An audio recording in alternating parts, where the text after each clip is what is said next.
Assalamualaikum warahmatullahi wabarakatuh. Halo semuanya. Yang kami hormati Bu Arifah Purnama-Ningrum MSc selaku dosen pengampu mata kuliah Zoologi Invertebrata dan yang kami banggakan teman-teman seperjuangan. Pada video kali ini berisikan analisis jurnal ilmiah mengenai kajian invertebrata. Sebelumnya perkenalkan kami dari kelompok 5 kelas PB2C yang beranggotakan saya sendiri Lili Kadri dengan NIM 20080864049. Selanjutnya ada Jamala Yunisa Fitri dengan NIM 20080865050 dan yang terakhir ada Fitria Nurhayati dengan NIM 20080086063. Nah, jurnal yang kami analisis berjudul Morfologi dan Biomasa Sel Spons Aptos dan Petrosia sp yang ditulis oleh Nur Samira Ismet, Dedi Sudarma, dan Hefni Effendi dalam Jurnal Ilmu dan Teknologi Kelautan Tropis volume 3 nomor 2 halaman 153-161 pada bulan Desember tahun 2011. Jadi, topik yang akan dibahas ada 5, yaitu latar belakang dan tujuan penelitian, metode penelitian, hasil dan pengamatan, kesimpulan, dan saran. Latar belakang dan tujuan penelitian akan dijelaskan oleh Saudari Jamala Yunisa Fitri.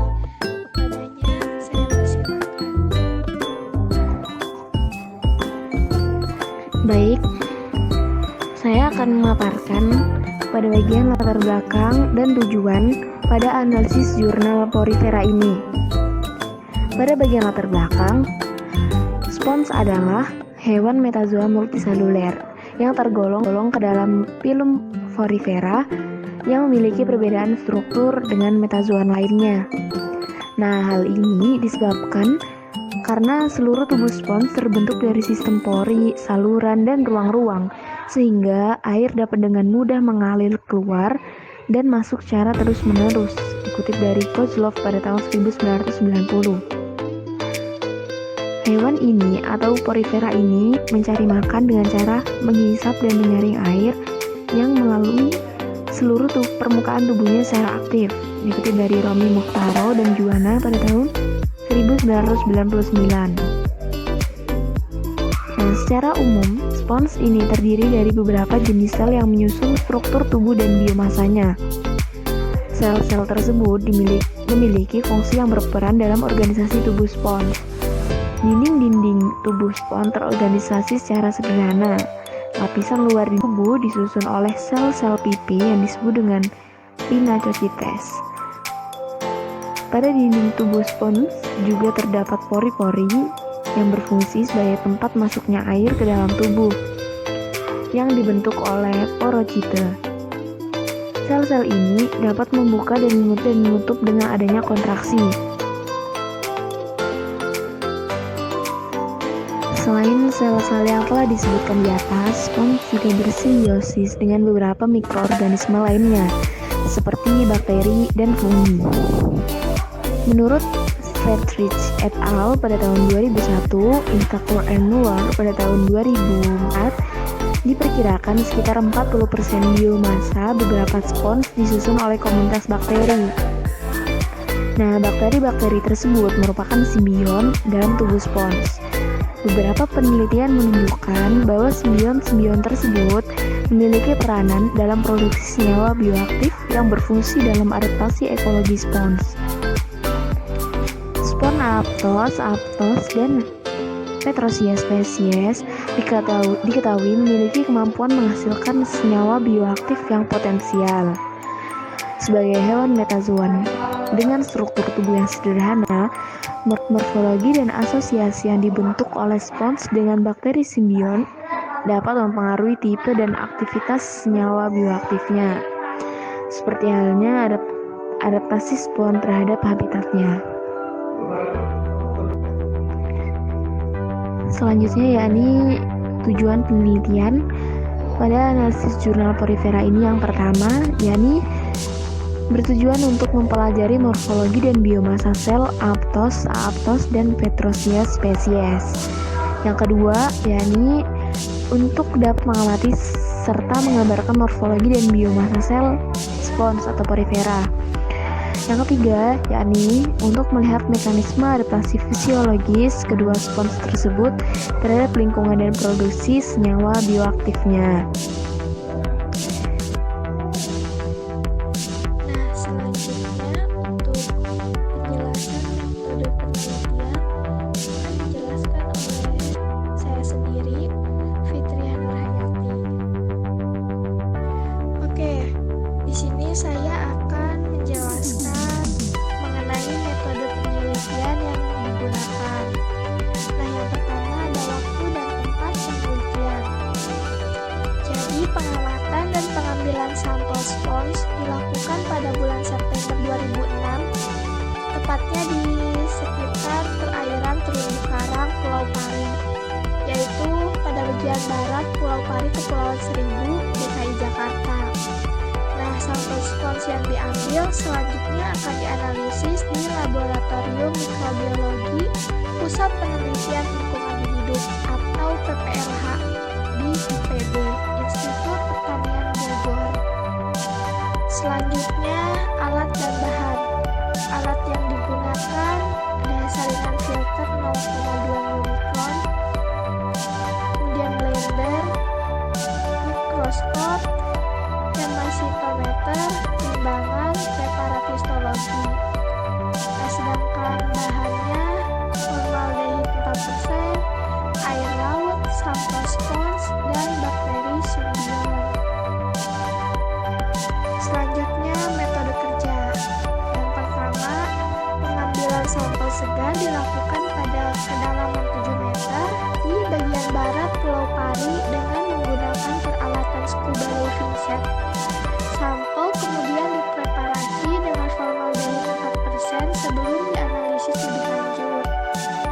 Kemudian yang kedua, untuk observasi biomasa sel spons dilakukan dengan menyiapkan sampel spons dalam formalin 3,5-4% yang diencerkan dengan air laut yang telah disaring dengan filter 0,2 mikron. Kemudian sampel spons dihancurkan dengan menggunakan blender. Kemudian suspensi sel diamati di bawah mikroskop dengan fase kontras untuk melihat tipe sel dan menghitung jumlah sel dengan memakai hemasitometer.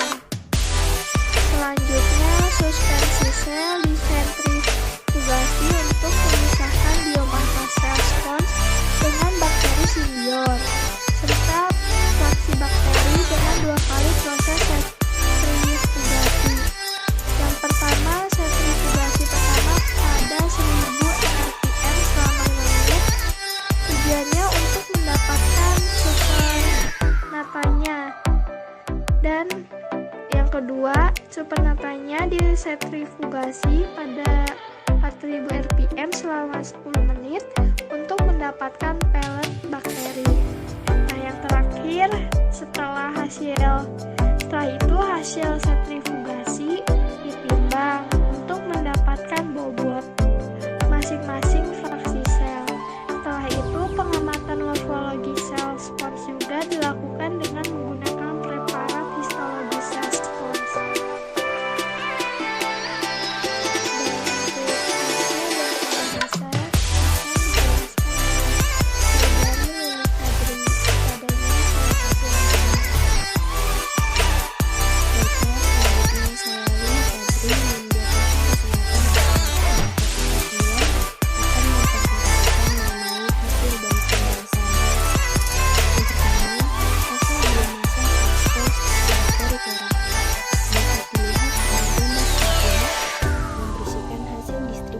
Fraksi sel spons setelah sentrifugasi.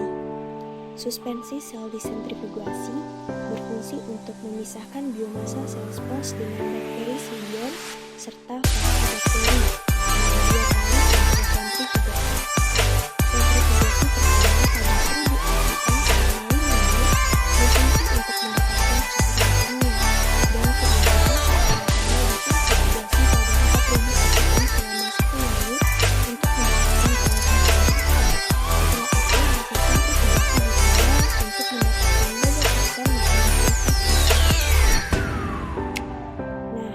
dapat dilihat pada tabel 1 berisikan persentase fraksi sel spons setelah sentrifugasi. Hasil fraksinasi sel spons dengan metode sentrifugasi menunjukkan bahwa bobot spikula dan sel debris spons A aptos mencakup 55,9% bobot total sel, dan pelet bakteri simbionnya mencapai sekitar 29,9%. Berbeda dengan A aptos, spons Petrosia sp memiliki fraksi komponen skeleton, yaitu spikula dan sel debris yang lebih besar, yaitu mencapai 68,5%. Fraksi sel lainnya hanya mencapai 19,1%, yaitu sel spons atau anosoma, dan 11,7%, yaitu pelet bakteri simbion. Selanjutnya, hasil penelitian histologi spons atau peripheral. Pengamatan profiler histologi menunjukkan bahwa spons aptos memiliki spikula axial yang tersebar di bagian ektosom atau korteks dan spikula style serta strongel yang terdapat di bagian ektosom atau korteks dan endosom atau medula. Gambar 4 di sini telah menunjukkan struktur sel spons A aptos dengan perbesaran 200 kali. Pada gambar tersebut juga dapat diamati bahwa sel-sel archaeosit atau amoebosit dengan nukleusnya berukuran besar. Selanjutnya dapat dilihat pada gambar 5 yang memperlihatkan spikula yang terdapat di bagian spons Petrosia sp. Struktur sel spons Petrosia sp yang diamati dari foto ini menunjukkan jaringan skeleton yang terdiri dari susunan spikula epitelik atau organ yang membuat. Susunan spikula tersebut terdiri dari spikula axial, style, dan stromal. Archaeosit tidak perlu dijelas pada peta histologi yang diamati dengan mikroskop hasil proses tersebut. Jaringan sponginnya terlihat sedikit transparan, mengikat spikula yang padat, terutama pada bagian ektosom atau korteks. Selanjutnya adalah pembahasan. Dapat dilihat pada tabel 1 yang berisikan persentase fraksi sel spons setelah sentrifugasi tadi. Spons A aptos menunjukkan persentase komponen total skeleton, yaitu spikula dan sel debris mencapai 55,9%.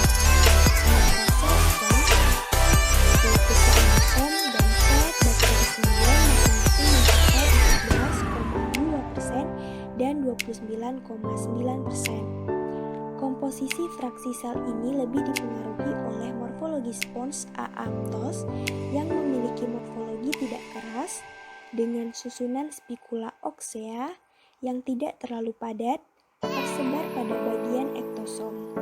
Selain itu, ditemukan juga spikula style dan strongel pada bagian ektosom dan endosomnya.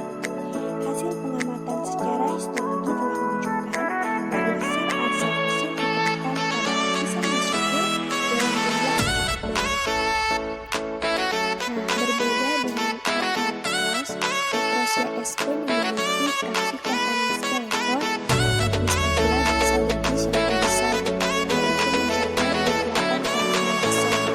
Fraksi sel lainnya mencapai 19,7% yakni sel spons atau anosoma dan 11,7% yakni pelet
tidak terlalu dibutuhkan dalam mekanisme adaptasi fisiologi spons tersebut. Selanjutnya, bagian kesimpulan akan dijelaskan oleh jemaah selanjutnya. Nah, pada bagian selanjutnya yakni bagian kesimpulan. Kesimpulan dari analisis jurnal berikut yakni komponen struktur yang berhasil diidentifikasi dari masing-masing spons secara histologi adalah komponen penyusun skeleton dari spicula dan ringan spogin serta sel achaiocite.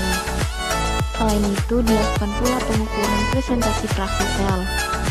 Spons aptos memiliki komponen penyusun skeleton dari spicula dan sel debris yang presentasinya mencapai 55,9%.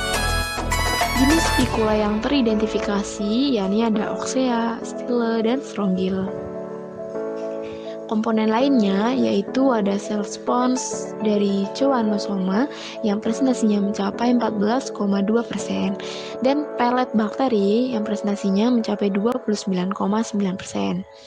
Sel achaiocite yang teridentifikasi ditemukan dalam jumlah banyak pada bagian mesolispons. Spons Petrosia spesies menunjukkan komposisi yang cukup berbeda dengan aptos. Komponen skeleton pada spons Petrosia spesies ini merupakan bagian yang sangat dominan, yang presentasinya mencapai 68,7%, sementara fraksi lainnya yaitu pada sel spon dan pelet bakteri hanya mencapai sekitar 19,7% dan 11,7%.